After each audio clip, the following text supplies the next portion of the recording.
بسم الله الرحمن الرحيم الحمد لله رب العالمين وصلى الله على سيدنا محمد النبي الأمين وعلى آله وصحبه والتابعين وبعد أيها الملأ الكريم السلام عليكم ورحمة الله وبركاته. Nous nous intéresserons aujourd'hui à l'intention Niyya qui est l'une des conditions sine qua non dans la validité du jeûne. Il faut savoir que l'intention, c'est tout ce qui devrait animer le croyant dans toute entreprise visant à plaire à Dieu.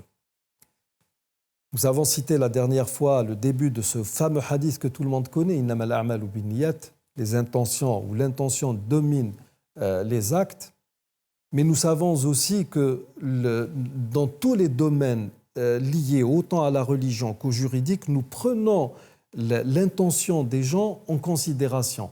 Al-umuru bi maqasidiha, comme le dit si bien cette maxime juridique.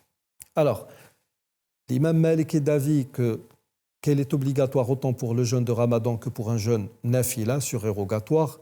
Shafi'i fait la distinction entre ce qui est obligatoire, c'est-à-dire Ramadan, et ce qui ne l'est pas, c'est-à-dire les jeûnes surérogatoires, Ashura, Muharram, Arafat, etc.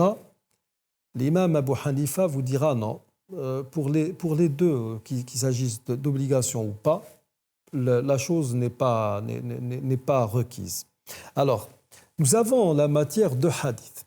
Le premier hadith nous est rapporté par le Bukhari, l'imam Malik, Nasa'i et l'imam Darimi d'après Hafsata radiyallahu anha, qui nous dit que le messager de Dieu alayhi salam a dit Man lam yubayyit an-niyyata min al-layli fala siyama lahu, qui ne nourrit pas en son cœur l'intention de jeûner pendant la nuit, c'est-à-dire avant l'aube, son jeûne est annulé.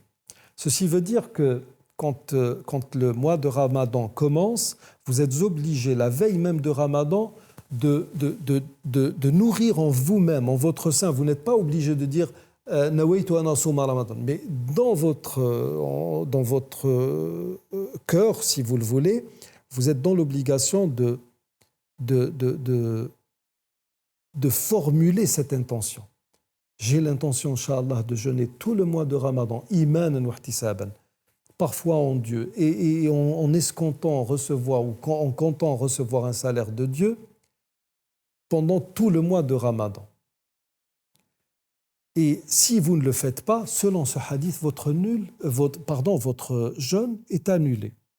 Le deuxième hadith, rapporté par Muslim, d'après Aïcha radiyallahu anha, nous apprend que cette dernière nous dit « Le messager de Dieu alayhi salatu wassalam est entré chez moi un jour et m'a dit « Oh Aïcha, avez-vous quelque chose à manger ?» Elle lui dit que non, nous n'avons rien au messager de Dieu. Il dit alors « Je suis à jeun. Idan fa'ana ou bien fa'inni sa'im. » Le hadith est clair, ça ne peut pas être pendant le mois de Ramadan. Il est entré chez elle et a dit « Est-ce qu'il y a quelque chose à manger ?» Ça veut dire qu'il n'était pas pendant le mois de Ramadan, ce n'était pas le mois de Ramadan. Et comme nous savons que dans son foyer, dans sa maison, il était rare, comme le dit Aïcha radiyallahu anha, que l'on allume un feu pour cuire quelque chose. Il mangeait, généralement, c'était de l'huile, des dattes, etc. Donc, le messager de Dieu alayhi salam entre chez lui, chez Aïcha. Apparemment, il avait passé la nuit chez une autre de ses épouses. Qu'est-ce qu'il y a à manger? Il n'y a rien au messager de Dieu. Allez, je suis à jeun. Et il entame une journée de jeûne bénévole.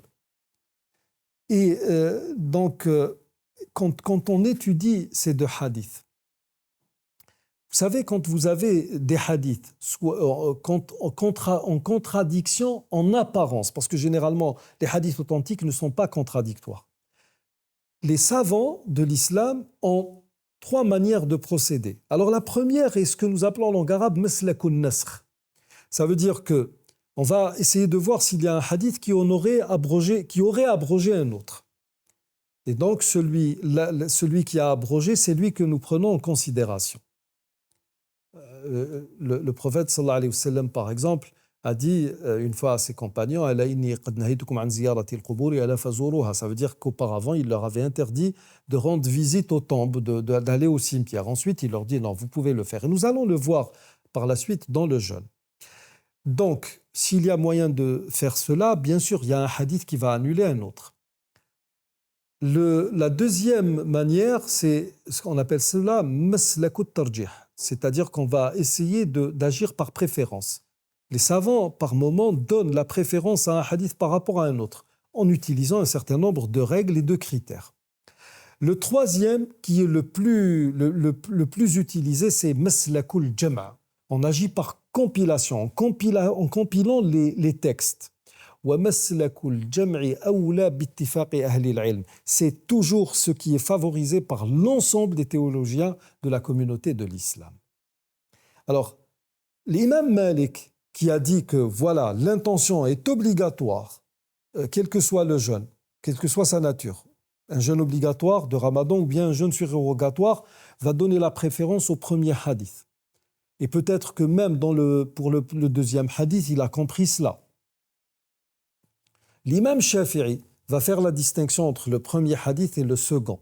Il va donc les compiler pour sortir avec un avis plus consensuel qui dira que pour le mois de Ramadan, vous devez nourrir l'intention de jeûner avant l'aube, généralement du premier jour, soit pour tout le mois, ou bien avant l'aube de chaque jour du mois de Ramadan. Et si c'est un jeûne bénévole, surérogatoire, vous vous réveillez à midi et vous vous dites, tiens, aujourd'hui, nous sommes en hiver, le Maghreb c'est à 18h, pourquoi ne pas jeûner? Ou à 5h30, même pas qu'à 17h30, pourquoi ne pas jeûner? Et vous décidez d'entamer une journée de jeûne, et bien vous avez le droit de le faire. Abu Hanifa a choisi le second hadith. Et on peut supposer que l'imam Malik n'ait pas eu vent du second hadith, tout comme on peut supposer qu'Abu Hanifa n'ait pas eu vent du premier hadith. Et à partir de là, chacun de ces deux grands imams a fait un choix et est allé vers ce qu'il pensait être le plus juste ou le plus approprié pour les musulmans. Donc, quand nous parlons de divergence en islam, il faut toujours savoir que cette divergence a des raisons et à l'heure actuelle, cette divergence ne peut être que source de miséricorde dans la mesure où elle ne confine pas le musulman dans une manière d'observer le culte qui est un peu plus rigide. Elle lui donne une certaine latitude qui le met qui le met pratiquement dans le confort, autant dans l'accomplissement du culte qu'avec sa foi. Nous arrivons donc au terme de cette partie, cette émission. Je vous remercie de l'avoir suivi et d'ici notre prochaine séance, je vous dis astawdi'ukumullah alladhi la tadi'u wada'i'uh. Assalamu alaykum wa rahmatullahi wa barakatuh.